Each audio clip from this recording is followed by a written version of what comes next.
The afternoon I turned the key in my own front door for the first time, I slid down the bare hallway wall and let the tears come. Not from grief, but from the unbelievable silence of finally being untouchable. No landlord breathing down my neck, no lease renewal anxiety, nobody with the power to say get out. Just drywall and floorboards that belong to me on paper, paid for with my own 2 hands. My name is Lauren Mitchell. I'm 32. I saved for nearly a decade, ate protein bars over the sink for lunch, drove a car with a broken radio for 6 years, and watched every single friend go to Kanken while I stayed home. 10 years of invisible, grinding discipline. And this little 3-bedroom ranch was the trophy. I hadn't breathed a word to my relatives before the closing papers were signed. Not out of shame, out of survival. Because I'd learned, slowly and painfully, that announcing a victory to them was like handing over the deed to their expectations. They had a habit of turning my achievements into group decisions I'd somehow rigged. I called my mom first. Quiet voice. Excited, by dinner time my stepfather rang me back. You bought a house without family approval.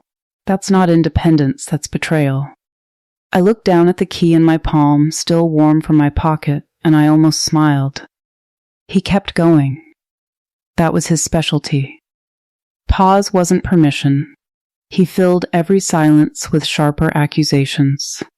This family operates as a unit. You don't make major moves alone. I pressed my back against my new kitchen cabinet. Slightly crooked hinge. Already on my mental to fix list. My cabinet. My project. My house. Stepdad, I said, voice calmer than I felt. I paid for this with wages I earned solo. That's irrelevant, Lauren. Then what exactly is relevant? He pivoted like a lawyer without a case, away from facts toward the theater of his wounded feelings. He wasn't upset I'd made a bad choice. He was furious I'd made a choice without performing the ritual of begging for a blessing from people who contributed $0. My mother had apparently texted my aunt. My aunt had called my cousin. By the time I hung up, my phone was a siren. 23 messages in 9 minutes. The extended family chat, silent for a month, suddenly hosted a jury. My Aunt Teresa typed in all caps sermons. My cousin Marcus sent a voice memo I deleted unplayed. My Uncle Jerome, who hadn't asked about my life in 3 years, now had passionate opinions about my financial autonomy. The consensus, stitched together from all that digital noise, was stunning. I had done something wrong by succeeding alone. How does providing for yourself become an insult to people who never helped you provide? My mom called back. Her voice had that specific tired sigh she reserved for when she wanted me to absorb blame quietly. You know how your stepdad is, Lauren. You could have at least mentioned the house before closing. Mentioned it to accomplish what, Mom? Get a vote? She paused.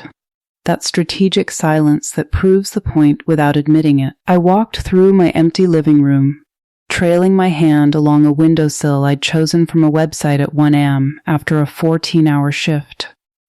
I had stood in a bank alone, signed every document alone, bled for every down payment dollar alone. Not one of them was there. By day 2, the tone shifted. My stepfather called again, quieter this time, which was actually more dangerous. Quiet meant he'd been strategizing with others. He'd reframed his outrage into something that sounded almost reasonable. We're not saying you did anything wrong, he started. I nearly laughed. You have a spare bedroom, he continued.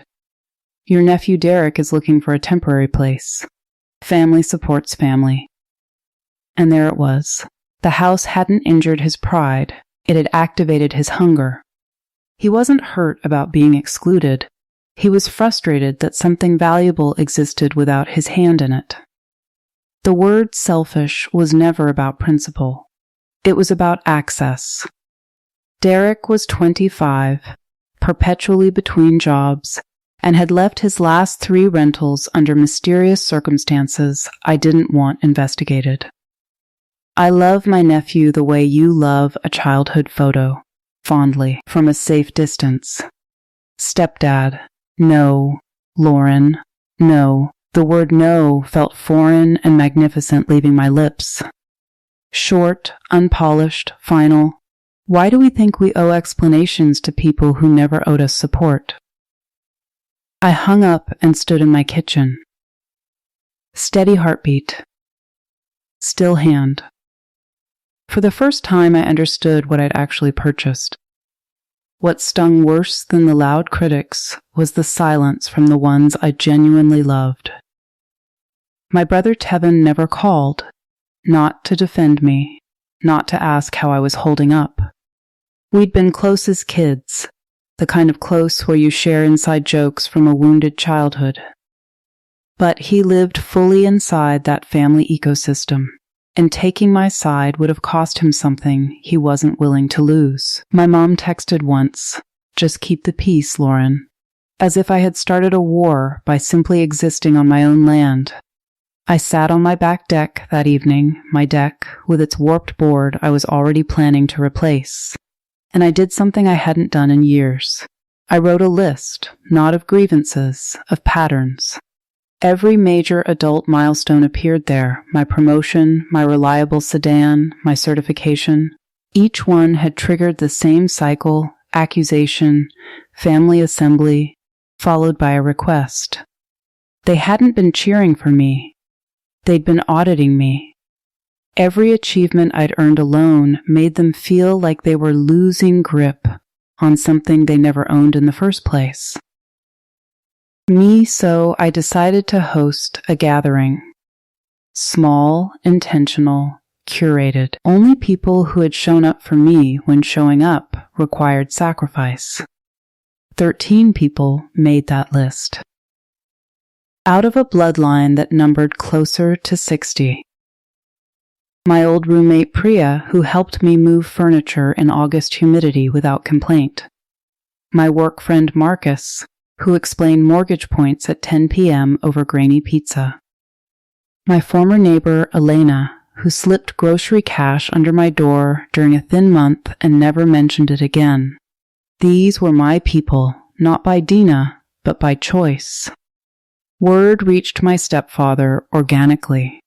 He called to announce, not ask, that the extended family would attend.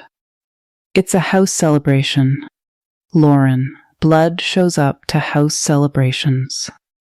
I'll be sending invitations, I said, to the people I invite. The silence on his end was a particular breed. The silence of a man unaccustomed to a closed door. Why does setting a boundary feel like violence to people who've never respected a single one? My Aunt Teresa posted on social media that I'd gotten too big for her britches. My cousin Marcus called me ungrateful. My Uncle Jerome, who hadn't spoken to me in 2 years, suddenly felt personally erased. The performance of their injury was almost artistic. Almost the gathering was perfect. Priya brought sunflowers from her own garden. Elena arrived with homemade stew that filled every room with garlic and warmth. Marcus gave a toast so sincere it made 4 people tear up, including me. We laughed until the windows fogged. We stayed up past midnight just talking. Real talking. The kind that leaves you replenished instead of drained. Not one uninvited relative showed up. Whatever my stepfather had implied, whatever Teresa had rallied, none of it materialized at my doorstep. Because people who operate through guilt rely entirely on your fear of their disapproval. The moment you genuinely stop being afraid, they have no weapon. I realized that night what I'd done wrong for 32 years. I had been writing defenses for a jury that had already convicted me, explaining my choices to people who weren't invested in my happiness, only in my obedience. Every time I justified myself, I handed them the narrative that my decisions required their permission. My last explanation had been that phone call. I bought it with your money? No. After that night, I made a quiet, unspoken decision. No more defenses. No more anxious calls. No more performing my worthiness for an audience that wanted me small. I blew out the candles alone that night. 6 months after closing, my stepfather called again. His voice carried something unfamiliar, a roughness that wasn't anger. It was smaller than anger. It was need. The lease on their rental was ending. The landlord had hiked the rent beyond what they could comfortably handle. The man who had called me treacherous for buying a house without a family vote was now asking about that spare bedroom. Does irony have a sound? Because I think I heard it. The irony didn't make me cruel. It made me clear. I thought about 10 years of sad sink lunches, midnight website searches, every signature I'd signed alone on documents nobody helped me decode. I thought about Tevin's silence and my mom's keep the peace and Derek's name being offered like a transaction dressed as love. I told my stepfather I would help them find a solid apartment. I offered to research neighborhoods, compare listings, even cover the deposit freely without strings. But the spare bedroom was not available, not because I wanted revenge, because I finally understood that love without walls isn't love. It's an arrangement where one person pays forever and the other collects forever. He didn't reply. The line just went quiet. I walked to my window, my street, my view.